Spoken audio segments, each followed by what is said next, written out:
Alors il y a quoi là? 25-3, victoire des Giants. Une fois n'est pas coutume, nous gagnons notre deuxième match de la saison. Les Giants sont invincibles, 22 points d'écart, ça faisait très longtemps qu'on n'avait pas vu ça. Ça fait bien plaisir et je suis avec Thiergo pour ce podcast numéro 39. Comment ça va, mon cher Thiergo? Ah bah écoute, ça va forcément bien. Après une victoire qui, j'avoue, n'était pas attendue de mon côté, tellement j'étais désespéré de cette équipe. Bon, comme je l'ai dit aussi sur Twitter, c'était pas une opposition folichonne, mais on va pas cracher sur notre bonheur et on va se concentrer sur le positif. 25-3, ça reste quand même une très belle performance des deux côtés du ballon. Thiergo le bougon, qui juste après le match me dit ouais mais de toute façon ils étaient nuls en face machin, alors que ah non mais attends, quand on Sam en parlait Darnold, avant tu disais oui on va se faire défoncer. C'est quand même nul en face, hein. Il faut non, pas mais se c'est le cacher. nul. Ah mais c'est nul en face, mais ils sont quand même ils étaient à 3 victoires 3 défaites juste avant Avec et... McCaffrey. Ok, alors ils avaient McCaffrey et attends juste un truc quand même, sache que leur défense est 4ème de la ligue, donc c'est quand même pas les pires tanches, ils ont une attaque pourrie, ok. Ok, Sam Darnold est nul, mais malgré tout, c'était pas peut-être pas l'équipe la plus faible à rencontrer. Regarde qui les Eagles vont rencontrer la semaine prochaine, mais ils rencontrent les Lions qui eux sont sûrement une des pires équipes. Donc non, les Lions ils sont pas nuls, ils sont juste maudits. Ouais, mais toute la ville de Détroit est maudite. Ils sont nuls parce qu'ils sont maudits. Mais oui, t'as raison, je suis d'accord, ils sont maudits. Bon, alors, avant qu'on commence le podcast, eh bien, je vais te parler de 3 personnes exceptionnelles. Il s'agit de Jimmy Novak, il s'agit de Quentin R et il s'agit de Xavier Faure. Est-ce que tu peux nous dire pourquoi ces personnes sont exceptionnelles? Eh ben, elles sont exceptionnelles puisqu'elles apportent leur petite pièce à l'édifice qu'est le Only a Giant podcast. Ce sont nos premiers contributeurs Patreon et on les remercie chaleureusement. Ça fait vraiment plaisir de voir que vous êtes là derrière pour nous soutenir. Juste pour rappel pour ceux qui ne sont pas encore familiers avec Patreon, alors Patreon fonctionne par un système d'abonnement où vous avez différents niveaux d'abonnement qui sont à votre disposition avec des avantages qui sont décrits sur la page. On vous mettra le lien en description du podcast et de la vidéo. Et sachez que si vous voulez juste faire un abonnement, enfin une contribution ponctuelle, alors Patreon offre pas tellement cette possibilité, ce qui est un peu pénible, mais ils disent bon bah vous prenez un abonnement, vous attendez que vous d'être prélevé une première fois et quand vous êtes prélevé, bah vous annulez votre abonnement tout simplement sur votre compte Patreon et vous ne serez pas prélevé une nouvelle fois. Voilà, parce que vous pouvez vous désabonner quand vous le souhaitez. Donc par contre vous ne désabonnez pas tout de suite, sinon eh bien, le paiement n'est pas effectué, donc attendez juste que le paiement soit effectué et puis vous vous désabonnez et voilà. Et donc chaque petite piècette est la bienvenue évidemment et comme on l'a dit l'autre fois, si vous ne pouvez pas ou ne voulez pas participer, eh bien c'est pas grave, on vous aime quand même. Voilà. Est-ce que on va pas s'étaler plus sur le sujet, on vous le rappellera de temps en temps parce que voilà, nous ça nous permet de faire des choses et puis si on arrive à récolter, comme on l'a dit, sur les objectifs suffisamment d'argent, ça permettra de racheter du matos, un micro, etc. On doit faire des sous-bocs, on va faire des stickers à envoyer, etc. Donc voilà, n'hésitez pas en tout cas, ça fait toujours plaisir d'être soutenu. Bon, en tout cas voilà, on revient sur ce match, donc victoire 25-3. Le déroulé rapide de la rencontre, c'est une première mi-temps très chiante, où il ne se passe pas grand-chose. Les Panthers, sur leur premier drive, gagnent pas mal de yards à la course et mettent un field goal 3-0. C'est la dernière fois qu'ils marqueront des points dans la partie. C'est la dernière fois qu'ils feront quelque chose à peu près d'ailleurs tout court, puisque même à la course, ils gagneront plus rien derrière. On va complètement les loquer. Nous, pendant toute cette première mi-temps, en fait, c'était assez flagrant qu'on arrivait à dominer ce match. On est rentré dans leur moitié de terrain à chaque fois, même en des trips en red zone, et notamment un qui s'est échoué sur une 4ème tentative ratée, 4ème et 1 avec un play calling absolument catastrophique. Heureusement, notre défense qui fait un safety, on est mené toujours 3-2 à ce moment-là du match, puis on réussit à un field goal 5-3 et donc on arrive à la mi-temps 5 points 1-3 et là après on déroule un petit peu plus, on marque un TD 12-5. Field goal 15-12, field goal 15-18. Et là, après, ils lâchent un petit peu, puisqu'ils font même sortir Sam Darnold. Ils essayent d'obtenir une petite étincelle avec leur QB remplaçant, qui finalement apportera pas grand-chose de plus. Et en fait, ils se font des turnover on downs sur les 2 derniers drives, et donc on récupère la balle à chaque fois dans leur moitié de terrain, et on finit par mettre un dernier touchdown, 25-3. Donc voilà, c'est la première fois depuis 2012 qu'on gagne à domicile avec plus de 22 points d'écart. Donc c'était une performance assez inattendue, mais ça fait plaisir. Ouais, ouais, ça fait plaisir. C'était vraiment un match bizarre, hein. Moi, je cache pas que j'ai pas suivi tout le match en live. J'ai regardé à nouveau la deuxième mi-temps plus tard, en fait, tout simplement pour ceux qui étaient sur le Space. Et d'ailleurs, on a oublié de les saluer. On a eu quelques personnes qui ont participé à une session Space cool. pendant la première période du match. C'était assez cool.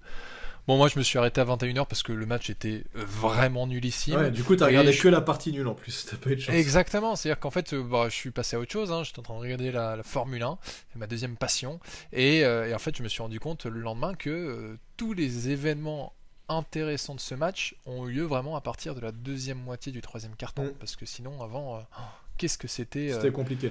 Mais C'était compliqué. Malgré tout, on a senti, moi j'ai eu un sentiment de sérénité parce que notre défense était présente justement et qu'ils arrivaient à rien faire. Sam Darnold, alors oui, il est pas terrible, mais quand même on a bien réussi à les loquer alors que notre défense était jusque-là assez friable. Alors, on peut peut-être commencer par parler de cette défense d'ailleurs. Commençons par ça, je te propose.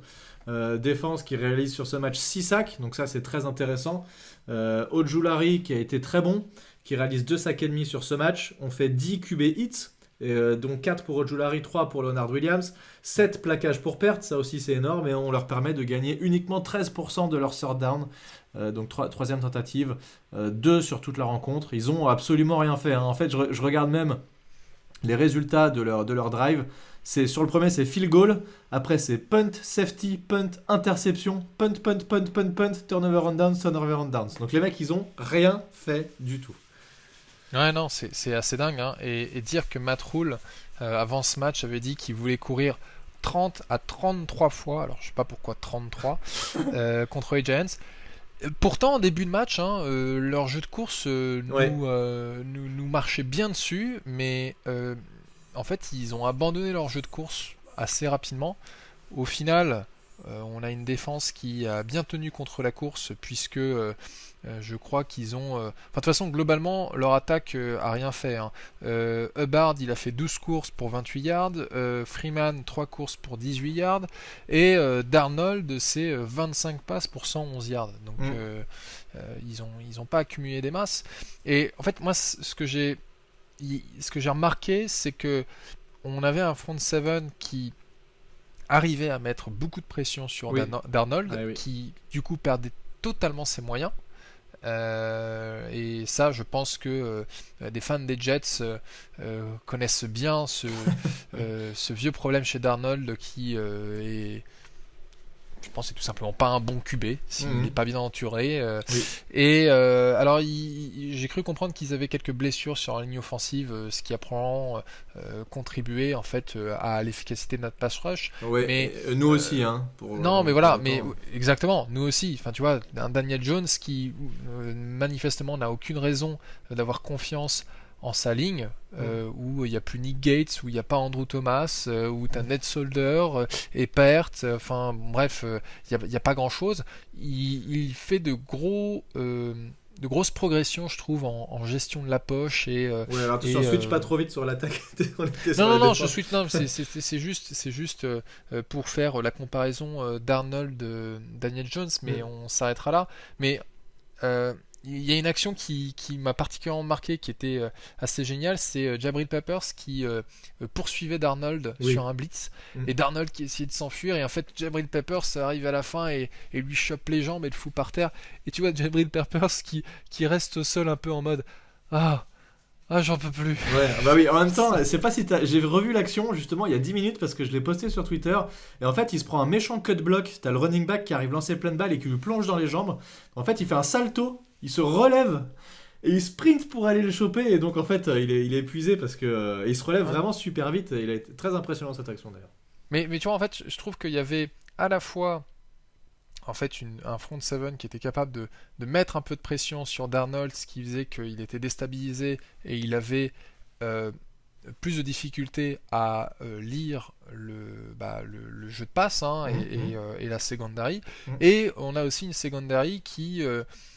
alors je sais pas si elle était vraiment parfaite la couverture, mais en tout cas sur le début d'action où Darnold avait potentiellement encore tous ses moyens d'analyse, tenait bien la baraque. Donc il y a vraiment on avait vraiment le sentiment qu'il y avait une combinaison du front seven et de la secondary qui jouait comme une véritable unité défensive, une véritable escouade défensive, et non pas 11 gars qui essaient de faire ce qu'ils peuvent avec ce qu'ils ont. Ou les pompiers chacun dans leur coin, quoi. Voilà, et puis on peut citer aussi Leonard Williams. Oui. On a eu beaucoup de reproches comme quoi on voyait pas Leonard Williams cette saison, mais en fait on se rend compte que Leonard Williams il se tape énormément de double team, voire des triple team, et il a quand même fait un sac et demi même, pardon.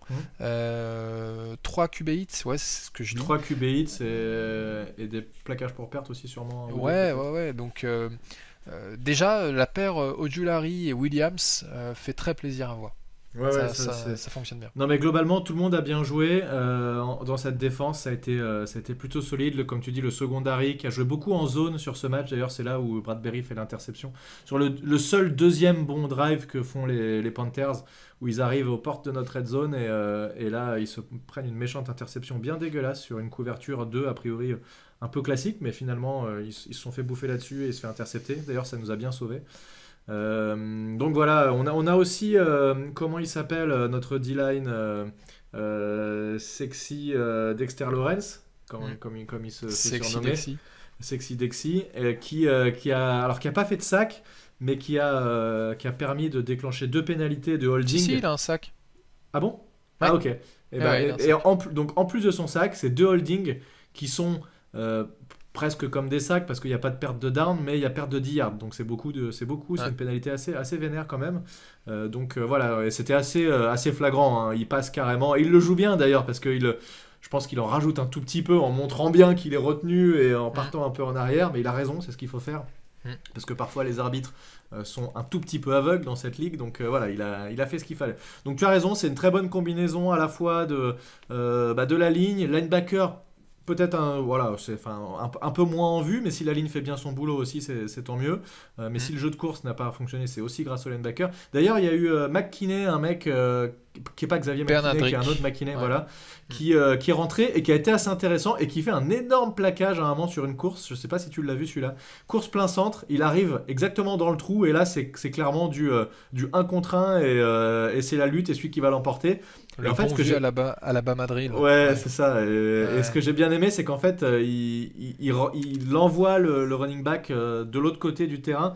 Et il se fait pas emmener avec plaquage en l'amenant au sol. C'est vraiment, il le défonce et lui dit recule et retourne chez toi, quoi. Et donc j'ai vraiment aimé ce plaquage. Ouais, non, alors je n'avais pas ce plaquage en tête. Il y a une action qu'on n'a pas mentionnée. Pour revenir sur Leonard Williams, il me semble que c'est Leonard Williams qui provoque le intentional grounding de Darnold, qui se transforme en safety.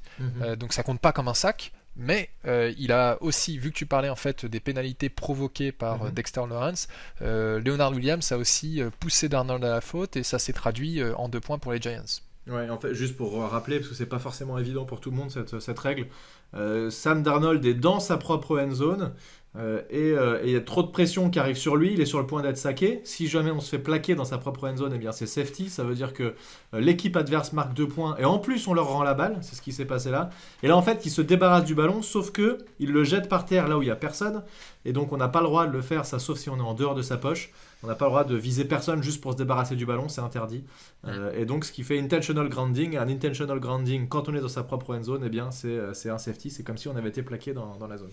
Donc oui, exactement, c'était d'ailleurs on l'a vu, il y a eu un petit moment de flottement, on se dit qu'est-ce qui se passe, puis on voit Léo Williams qui lève les bras, on se dit ouais d'accord, ok, c'est effectivement un safety, et donc ça c'était nos premiers points marqués du match. Ouais. Est-ce qu'on a d'autres choses à rajouter sur sa défense? Moi j'ai envie de dire que c'est le premier vrai match au niveau auquel on attend cette défense, quoi. Alors qu'évidemment l'opposition en face est pas énorme, mais malgré tout moi je pense qu'on aurait pu complètement se planter comme on l'a fait sur d'autres matchs, mais non, cette fois-ci ils ont été au niveau. Ouais, bien sûr, mais je trouve que c'est difficile à juger, c'est-à-dire que d'un côté j'ai pas envie de leur retirer le crédit qui est dû. Ils ont fait du bon boulot. Il y a eu, on était inquiet du jeu contre la course au début, mais globalement il y a du beau boulot. Mais après, je veux juste attirer l'attention des auditeurs en disant prenez aussi en compte l'adversaire qu'il y avait en face. Quand on voit ce qu'ont fait Sean McVay, enfin le coach des Rams, ou encore les Cowboys contre nous, où ils nous ont laminés. Donc c'est Dak Prescott et Matt Stafford quand même à la baguette à chaque fois. Donc ce sont des très bons quarterbacks. Notre défense était perdue. La semaine suivante, on rencontre Patrick Mahomes. Les Chiefs, c'est pas trop ça en ce moment apparemment, mais je pense que en effet, si on arrive vraiment à limiter Mahomes, à provoquer des turnovers, des trucs comme ça, pas forcément à le limiter à 3 points, mais si déjà, je trouve que moi déjà c'est un exploit de limiter Mahomes à moins de 20 points.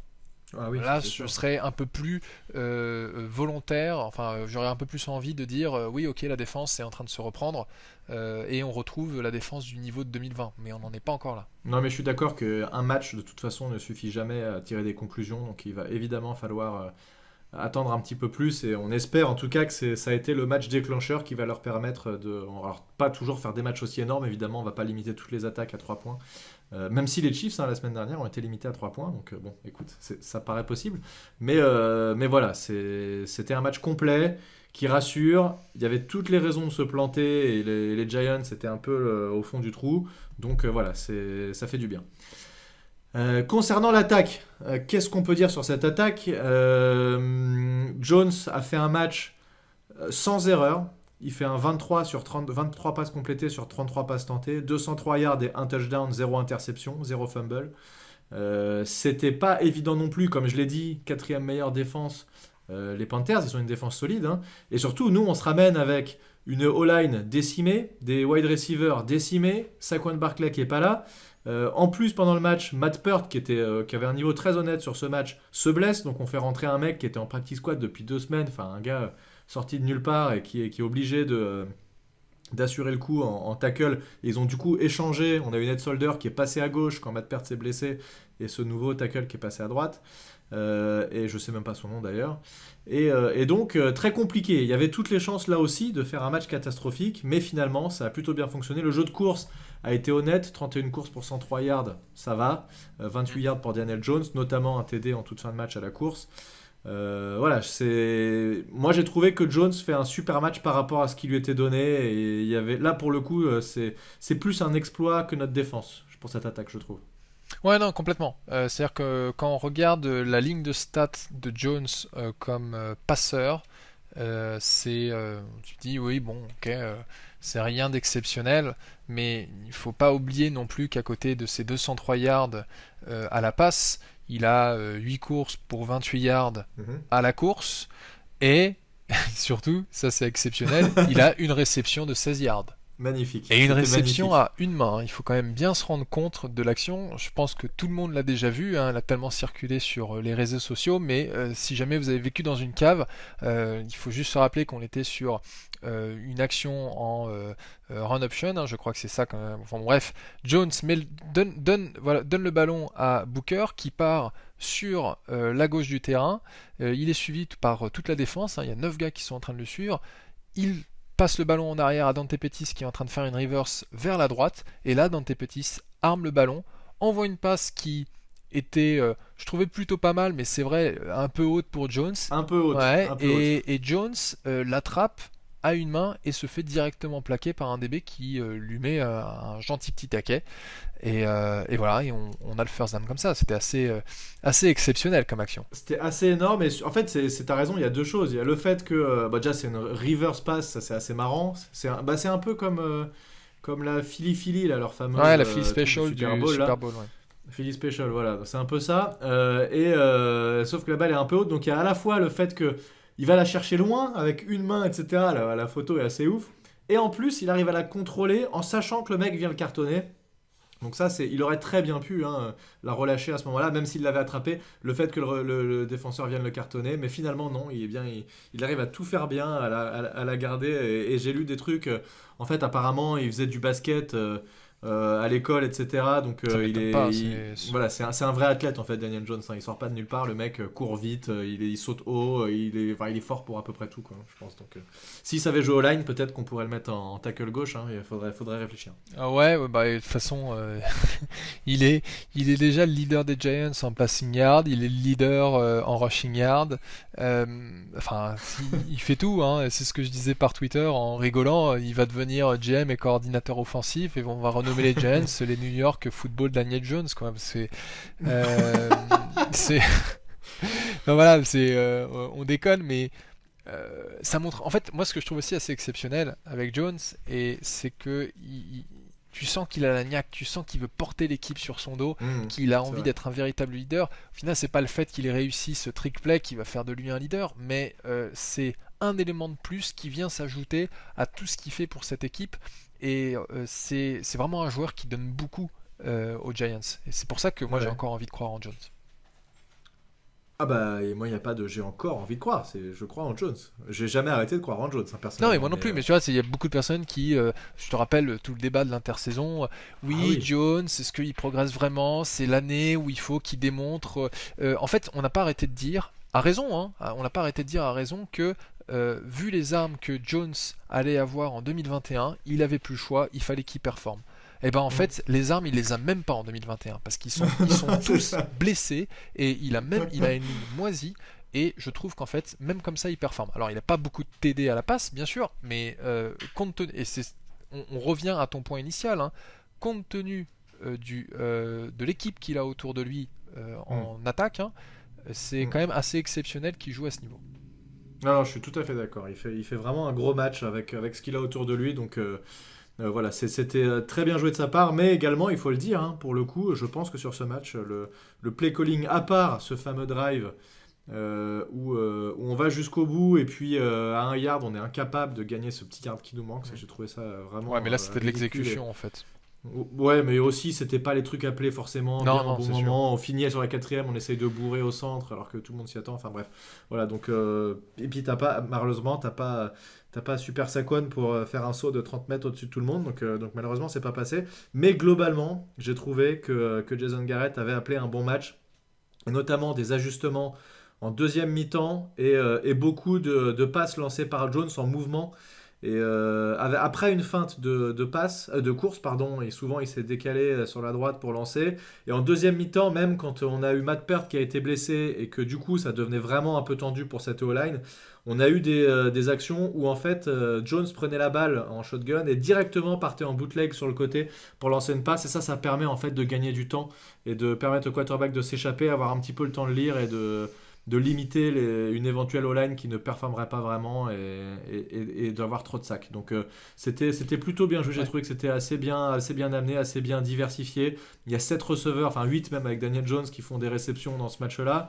Voilà, donc globalement un match bien appelé et ce qu'il fallait pour qu'on... Ça me fait penser un petit peu, tu sais, au match l'année dernière contre, contre les...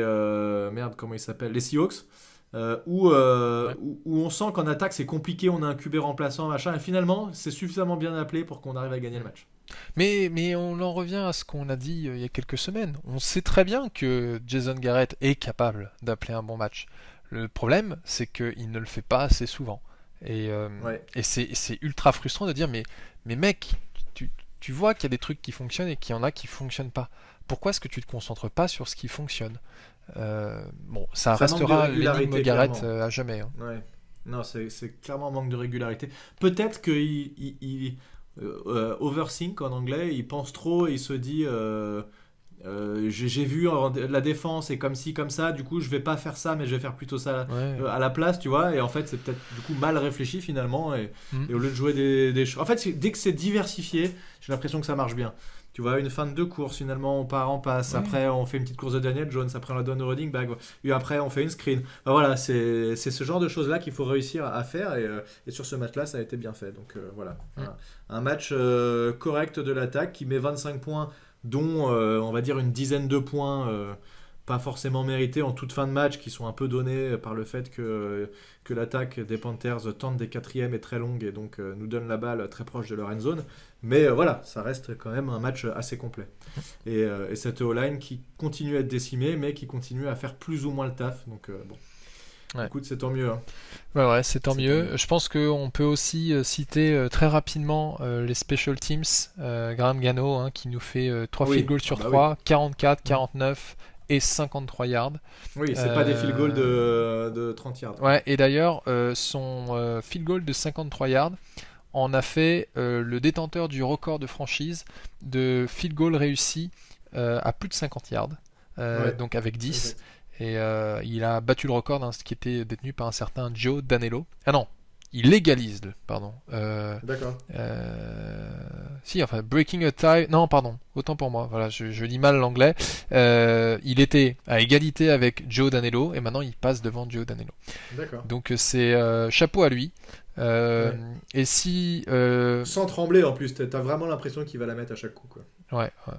Après, il y a juste une chose quand même qui m'a énormément frustré sur Mhm. la première partie de la rencontre, Ah, j'étais en train de penser à ça, je crois, vas-y. les pénalités. Ah, j'allais dire exactement. J'étais en train de me dire, on a oublié de parler de ça. Exactement. Voilà, Ouais. les Parce qu'en pénalités. fait, ce que je disais tout à l'heure, c'était ça. C'est qu'en fait, on a bien progressé. On était dans leur moitié de terrain tout le long. Et en Cinq fait, fois. c'était ça. Ouais. On a, Et, et, et, et, et on se tire des balles dans le pied tout seul, en ouais, fait. ouais, ouais, ouais, on a 5 drives qui en fait n'aboutissent à rien parce qu'on a des pénalités. Et là, t'as envie de Mm. dire, mais c'est juste pas possible, quoi. Et en plus, c'est des pénalités, c'est genre illegal man down the field, et je sais plus quoi d'autre. Enfin, il y a des trucs, Ah non, mais ça, c'était ridicule. mais Bien sûr. les gars, est-ce que vous avez. Enfin, normalement, ça vous devriez pas le faire. C'est des pénalités de pré-saison. Mais bon, comme on a tellement de joueurs qui sont nouveaux, qui viennent d'être piochés dans la rue, comme tu disais tout à l'heure. Ouais, euh, alors, c'est mais pas ceux qui forcément font les cette plus faute-là, nouveaux c'est qu'il faut pas les. eux. Parce Non, que. ouais, je sais bien. Non, c'est ça. C'est Matt Peart qui, à un moment, sur une. En fait, la pénalité que tu disais, Illegal Man Downfield, c'est quand un O-line, sur un jeu de passe, Avance trop. avance trop dans le terrain et qui dépasse, je sais plus, c'est 3 yards, je crois. Ça, c'est interdit. Tu es obligé de rester au niveau de ta ligne. Tu as le droit, sur une course, d'avancer autant que tu veux et d'aller bloquer qui tu veux, mais pas sur un jeu de passe. Ouais. Et donc, ça, tu sais, tu le regardes, tu dis, mais arrête-toi, pourquoi tu fais ça? Et très bizarre. Et Solder Incompréhensible. Et ils sont aussi. deux à faire ça. Ouais, ouais, Solder C'est aussi. Solder ou Billy Price qui fait ça? Il me semble que c'est Solder. Alors, c'est peut-être Billy D'accord. Price, mais il me semblait que c'était Solder. Mais ça, 2 fois dans un match, franchement, j'ai jamais vu moi perso. Ah ouais, Donc ouais. voilà, c'est le genre de pénalité qui t'avance bien dans ton drive et puis en plus à un moment c'est sur une passe où on réussit une passe justement sur un receveur sur le côté et donc on gagne le first down et on se retrouve dans leur 30 ou 35 yards donc même en position de field goal, de field goal. Et finalement cette pénalité, donc on recule, on se retrouve en troisième et très longue à la place d'être en première tentative et ça nous casse tout notre drive quoi. Donc c'est vraiment des pénalités qui coûtent cher. Ouais, ouais, complètement. Mais oui, ça a été une des marques de la première mi-temps et qui n'est pas arrivé en deuxième mi-temps heureusement, ce qui nous a permis de marquer des points. Bah ouais, peut-être que Joe Judge a poussé une gueulante à la mi-temps et que ça a eu Mm. l'effet désiré. Ouais. Mais c'était ultra frustrant. C'est pour ça qu'en fait, moi, ma première réaction quand j'ai appris qu'on avait une victoire, j'avais juste la vision de la première mi-temps et de la première moitié du troisième quart-temps, parce qu'après, comme je vous ai dit, j'ai switché vers autre chose. Et c'est après, quand j'ai vraiment revu la deuxième mi-temps, on voyait la progression. On voyait en effet que c'était pas vraiment la même équipe qui était sur le terrain. Et donc Mm. c'est plutôt encourageant. Maintenant, il faudrait que cette bonne équipe, on la voit 60 minutes sur le terrain.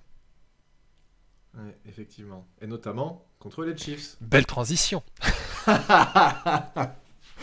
Ouais, alors les Les Chiefs, Chiefs, est-ce que tu veux c'est. que je te fasse juste rapidement un peu leur classement niveau stats collective? Vas-y, si tu veux. Juste pour Alors, rappeler, le match, c'est lundi prochain. Hein, donc, ouais, alors je ça c'est pense très. que je sais même pas si je le regarderai, parce que c'est en pleine nuit, ça risque d'être un peu Ouais, compliqué. non, moi c'est sûr, je le regarderai pas. Mais tu vois, si ça avait été un Sunday Night Football, vu que le lundi c'est la Toussaint en France, Ah ouais, ça aurait été trop ça aurait bien, été c'était le bien. Mais moment. bon, Mm. bien entendu, pas de chance. Non. Voilà, mais on fait avec. Alors, juste les Chiefs, pour vous donner une idée.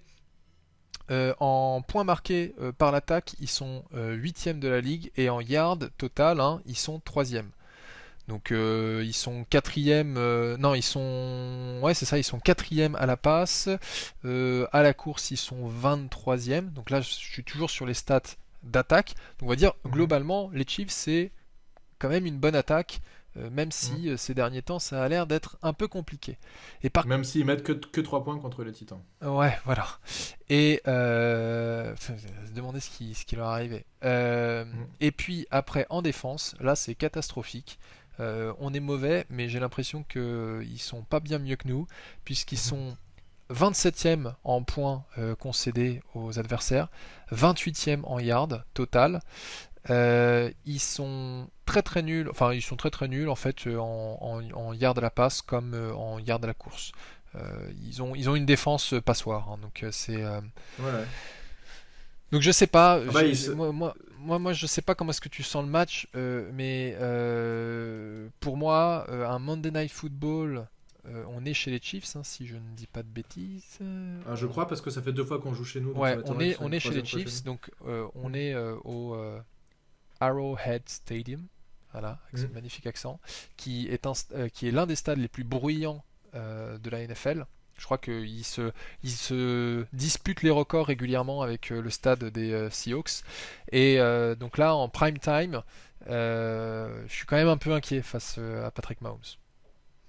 Ouais, alors je suis un peu inquiet. Ce qui peut peut-être nous rassurer, c'est leur bilan sur les derniers matchs. Et notamment Patrick Mahomes qui a du mal. Alors, ceux qui connaissent Touchdown Actu et qui regardent les vidéos tableau noir, eh bien, j'ai déjà enregistré, il faut encore que je fasse le montage, mais samedi prochain va sortir le tableau noir sur Patrick Mahomes, justement, sur ce match-là. Et en fait, sur les 3 derniers matchs, Mahomes, il fait 5 interceptions, 4 fumbles. Ouais. Et j'ai analysé ça un peu sur ce match-là. Et en fait, ce qu'il a tendance à faire en ce moment, c'est de beaucoup trop forcer. Et il a une confiance absolue, extrême en son bras et en ses receveurs. Et en fait, sur des passes complètement improbables où tu sais, il lance à contre-courant avec le corps Mm. complètement à l'envers, etc. Il lance bien et fort, etc. Mais sur des positions et sur des receveurs qui sont pas forcément démarqués, c'est là où il se fait intercepter. Et sur les fumbles, il tient très très mal son ballon.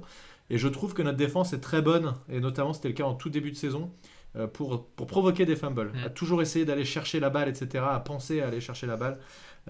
Et donc, il peut y avoir potentiellement des turnovers sur ce match. En tout cas, il va falloir compter dessus, puisque si effectivement on espère avoir un shootout avec un mode de 2 défenses pourries et 2 attaques qui marquent plein de points, je crois pas qu'on va réussir à battre Kansas City là-dessus, sachant que notre attaque est quand même pas mal décimée. Mais c'est vrai Mm. que leur défense est assez pourri. Donc l'un dans l'autre, si on arrive à marquer suffisamment de points et que Mahomes est encore une fois est dans la continuité de ce qu'il fait, et on espère que ce sera le cas, bon, malheureusement pour lui, hein, mais avec beaucoup de turnover, ça pourrait jouer. En tout cas, je pense que vaut mieux les rencontrer maintenant que en tout début de saison ou que en toute fin de saison où là ils auront sûrement repris leurs esprits, j'imagine. Mm. Donc Complètement. voilà, ça nous paraissait impossible en tout cas en début de saison, et là ça paraît moins impossible. C'est Ouais, pas ouais, pour ouais, ça c'est qu'on va clair. les battre ou qu'on va les écraser, mais Une upset n'est pas complètement impossible. Comme je disais tout à l'heure, si cette défense arrive à maintenir, la défense des Giants, j'entends, arrive à maintenir Mhm. Mahomes à 20 points, enfin Mahomes et l'attaque des Chiefs, ce sera déjà un bel exploit. Et après, bon, moi j'ai confiance, enfin on l'a déjà dit, on a tous les deux confiance en Daniel Jones, on sait qu'il fera ce qu'il faut pour mettre le reste de l'attaque en position de marquer.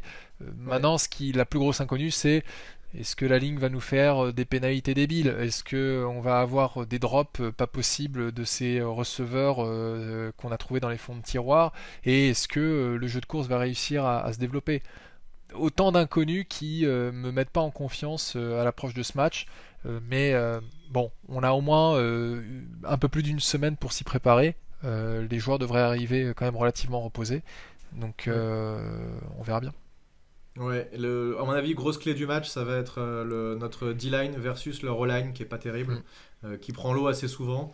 Et Ojulari peut sortir un gros match. Ouais. Typiquement. Bah, ce sera Ça pas peut mal. être intéressant. Et si on arrive à mettre Mahomes sous pression et qu'il est obligé de faire le héros à chaque jeu, comme il a pu le faire au Super Bowl, Ouais. comme il a pu le faire sur le dernier match contre les Titans, et auquel cas il est obligé de vraiment forcer son jeu, eh bien ça peut fonctionner. Si par contre il a 20 secondes pour lancer chaque ballon, là on va se faire découper, c'est sûr. Y a Donc c'est pas de pour moi doute. la clé sera là. Ok. Voilà, bah écoute, je pense qu'on a fait le tour. Hein. Ouais. En tout cas, voilà, on passe une bonne semaine. Moi, j'étais heureux et reposé lundi matin. Tout s'est bien passé. J'étais content d'aller au travail. Ça fait du bien, une victoire comme ça. Et ça faisait longtemps que j'avais pas vécu un match où même quand on gagnait, j'étais pas stressé jusqu'à la dernière seconde. Là, à peu près à la fin du troisième quart-temps, je commençais à me dire, bon, ça sent bon. Ouais, Même non, si c'est clair. rien n'est jamais joué, mais... Tout à fait. Ouais, non, j'y ai pas Voilà. trop pensé moi le lundi parce que je me suis levé à 5 heures du matin pour un déplacement, donc j'avais un peu la tête à autre chose, Ouais. mais c'est sûr qu'en revoyant les images, tu dis ouais, il y a de bonnes raisons quand même de garder espoir et de croire en cette équipe. C'est clair. Bon, merci Thiergo pour ce podcast. On vous dit à la semaine prochaine. Même endroit, même heure. Alors, ce sera peut-être plutôt le lundi pour le coup, si on y arrive. Ah bah non, puisque je Maintenant, joue ce lundi sera soir, je suis le bête. mardi, Bah oui, ce sera le voire le mardi aussi. mercredi, mais je pense que, Ouais, faut qu'on regarde nos agendas, mais a priori, on va essayer de se caler ça pour le mardi soir. oui, bah, c'est vrai qu'il joue le lundi, donc ça va être compliqué de faire le podcast en même temps. Ce sera l'épisode 40. Voilà. On vous dit, on vous souhaite une bonne semaine et à la semaine prochaine. À plus tout le monde. Salut! Salut!